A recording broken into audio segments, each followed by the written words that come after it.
Hi guys, it's John. Welcome back to the farm. We've got a few things going on with chickens today. We've got some heat coming in for us, 90-degree days. So it is time to move up some tarps, and we've also got a batch of chicks that need to come outside. So we're gonna get their house ready, and we're also gonna get these chicken tractors ready for some crossbreeds. It is the afternoon check as well. We just got back from markets, so I can see they need some water. We're gonna get them water. It's not quite time to move them. We will move them here once we feed them dinner. We've got two chicken tractors out here. They're a week apart. These chickens are gonna get processed this coming week, and so that will knock us down to two tractors. But first thing, let's get them some relief. Let's get some crossbreeds. We're gonna lift up these tarps and get them screwed up.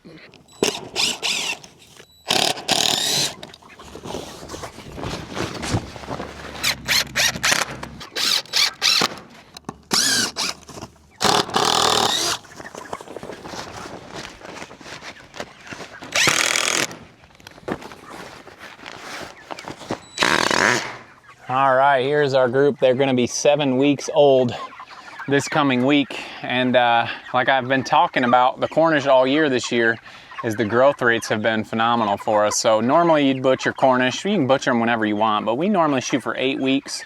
We think that's a good size. These ones are at 7 weeks, and most of our birds have been over 5 pounds when we do the whole birds. And so they have been doing great. So the breeze in here is so much nicer now that we've got all the sides up. Front and back is open, so they're getting a good breeze in here. They've got some water now, fresh water and cold. And like I said, in about an hour, we'll move these birds. We might as well move them together. We'll do that at the end here, but we're gonna get the other chicken tractor that is over there. We're gonna get the sides up on that one as well. We are actually probably gonna put the sides down on the third one of the new chicks. They're only 2.5 weeks old. So we'll probably put the sides down on that one, so at night they're still staying warm. We shouldn't have to worry about it too much.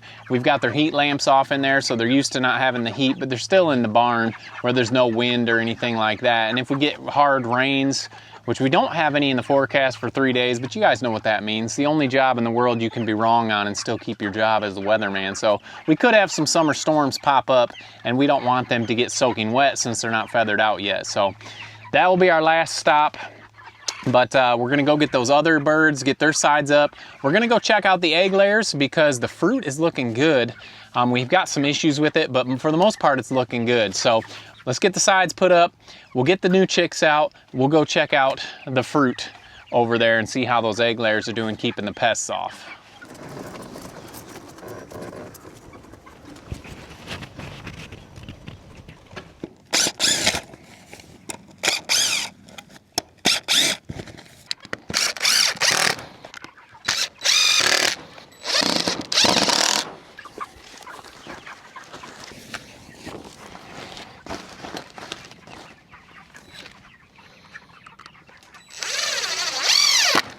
All right, here's our Cornish that are 1 week younger. So they've got 2 weeks. That means we've got a lot of processing to do here in the next couple weeks. Where our losses have been down. I think we've got 94 in the other one. The first coop there I showed you, and probably 90 something in here, I can't remember. So next 2 weeks are going to be busy, and we are gonna have a lot of chickens. The markets have been kind of slow for us this year, but we're doing 3, so it's making up for it, and we've got great customers. We're just trying to get out there a little better and get some more chicken on plates for people that are looking for healthy, nutrient-dense meat. So we've got some things upcoming that we may try, some other markets, add some markets, but I guess the good thing is when you're raising chicken, you can always eat it. So it's a little bit different than vegetables. You pick your vegetables, they gotta go. I guess you can eat your vegetables too though, so that's a good thing. But we can store these. We're gonna need meat in the winter as well. And we are actually selling a lot of chicken. This is the batch. If you guys don't know, we pre-order our chickens in the winter. So we are able to get what we need in the spring and summer so we can have chicken for all of our markets. So a lot of times you don't pre-order. If like I was to go and want chickens right now, most places are sold out of the Cornish cross. So we do pre-order. This batch came available. They had some availability, and of course we jumped on it. So this is our extra 100 batch, which gives us 1,100 chickens for the season, and we do not plan on ordering anymore, but you know how that goes with chickens. If there's a good deal, we probably jump on it. So that's what happens with chicken farmers. Chicken farmers have issues, and we're the same way. So anyway, these guys moved. We've got them some water in here. They're not moved, but they've got some breeze coming through here now. Let's put down the other tarps and get ready, and let's go get those little chickens out of the brooder and onto the pasture.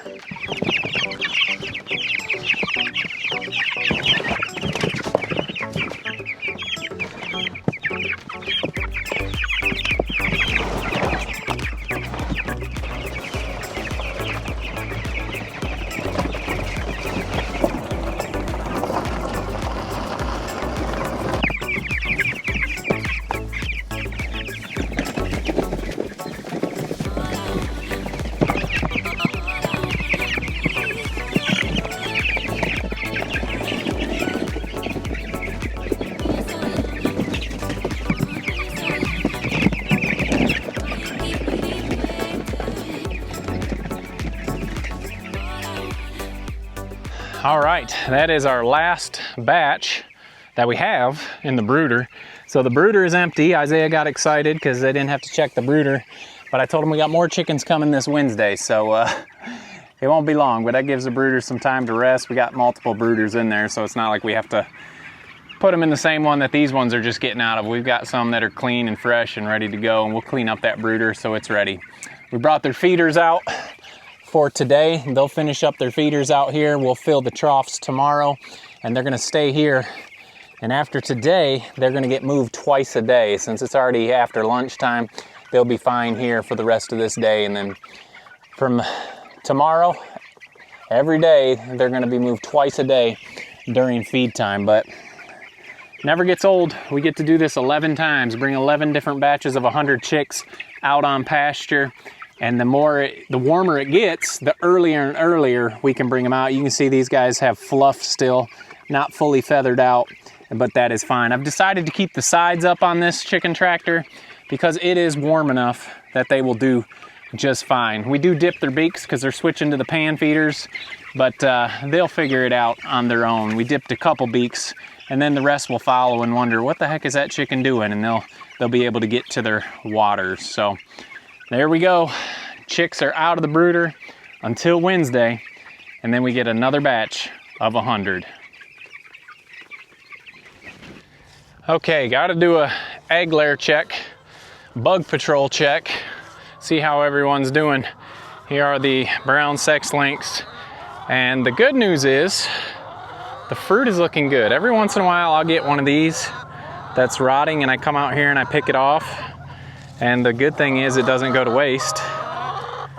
So I don't know if taking these off is helping any. I don't know if, my thought is the chickens are probably breaking the insect cycle. We have not seen any, here's another one. We have not seen any, what are they called? Japanese beetles. But I don't know if that's just because they're not out yet or what. We've heard middle of June, July is when you'll see them. That's why we've got them up here ready, hoping to combat those beetles. But as far as the fruit, it is the ripest I have seen it since we've been getting fruit. It's very red. We do have some issues like this where they're splitting, but I think that's because of the crazy rain we've been getting. So I've been picking those off, and as you can see, the chickens are not letting any of these go to waste. So I'm happy that that is the case. There are a lot of pits down here where chickens have cleaned up a lot of these that have either fallen, you can see them all right here, they're either fallen or I've picked off, and I don't know, I think the splitting is because the inconsistent or a lot of rain that we've been getting. But I've just kind of been coming out and, whoops, scared them. I've just kind of been coming out and taking those rotten ones off, and hopefully like this. I mean, we're getting a lot of splits. I don't think that's anything we can do about that, but hopefully, I'm gonna try it.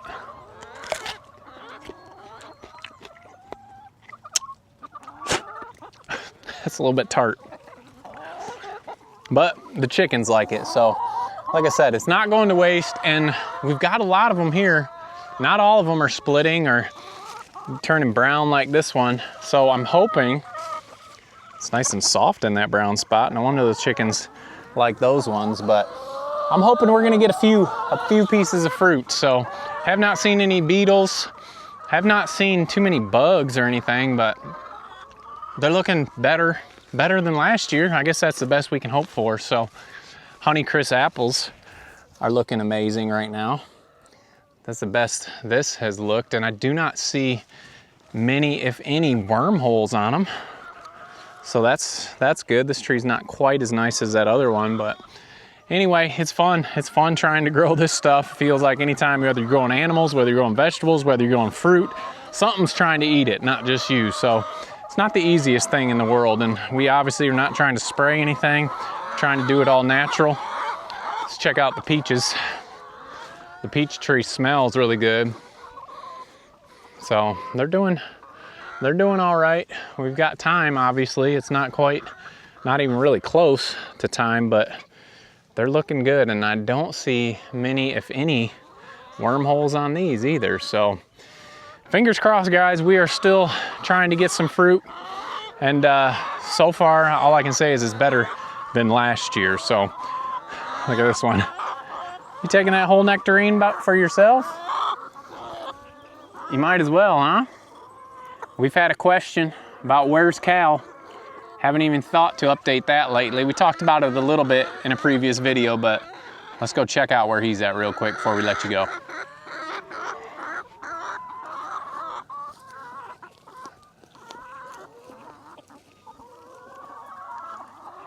Okay, if you guys remember, Cal has been in the backyard here. We've got about 300 feet of fence. He's got plenty of space, and he's right off our back porch, so we can hang out with him when we want. And normally he's underneath the porch because it's hot, and this is what he always used to do before we had to lock him up. And we've locked him up because he's been wandering into the road and to the neighbors.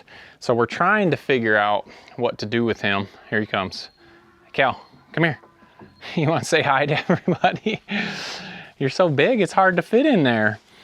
So he's been back here, and he is not much for the heat. He's a big furry dog, and does not care for the heat too much. We will let him out to run chores with us a couple times a day, and just get him out a little bit. But right now, until we can figure out how to keep him in the yard, and most of the time he will stay in the yard. I'm more worried about him going out in the road. There was a deer that was hitting the road a while back, so he's always out there trying to see if there's any food out there. But he's been a good dog, and unfortunately he's in this spot right here. He's got plenty of room to run around and do what he wants, but his real job is to protect the animals on the farm. So we're trying to figure out, I don't know if I get a spot-on collar or one of those GPS fence collars. I don't know if that's gonna work. They're quite expensive, I think around $1,000. So that's an option we've thought of, but for right now, he's just hanging out with us in the backyard right off the porch. But yeah, he definitely needs a good comb. He is, this time of year, you can get a whole dog off of him in dog fur. So we got to get out here and get him brushed a little bit more. But he definitely enjoys a good brush, and he's a good dog, really good dog. If you guys don't know what happened to his eye, we had a video a long time ago, and we don't know if it got caught in a barbed wire, if he got bit by a fox or something like that, but we did have his eye removed, so it's not just permanently shut. He's a one-eyed dog, and he's doing very well with that, so that's why he's missing that eye. So anyway, there's your Cal update. Isaiah's going to continue to brush a whole dog out of him. Plenty of fur back here. Really quick, since she's looking at me, last video we moved, what's her face? Willowbean. We moved Willowbean over here, and just a quick update. I don't have a video hiding for you, but she has not had her piglets yet. But as you can see from this huge yard hippo right here, she's been in her wallow for one. but it won't be long and we will have some more piglets, and we're gonna hope to catch that video for you guys. But chickens are outside, Cal's doing okay. We got to figure out what we're gonna do with that, because we definitely want him to be able to do his job and protect the protect the animals. But rain's done, sun's out, it's hot. You can complain about the rain, then it's gonna get hot. You can complain about the heat, and then it's gonna rain. So just enjoy whatever you got. We gotta teach ourselves to do that as well. So hope you're having a great day. Don't forget to make the change, and we'll see you on the next video.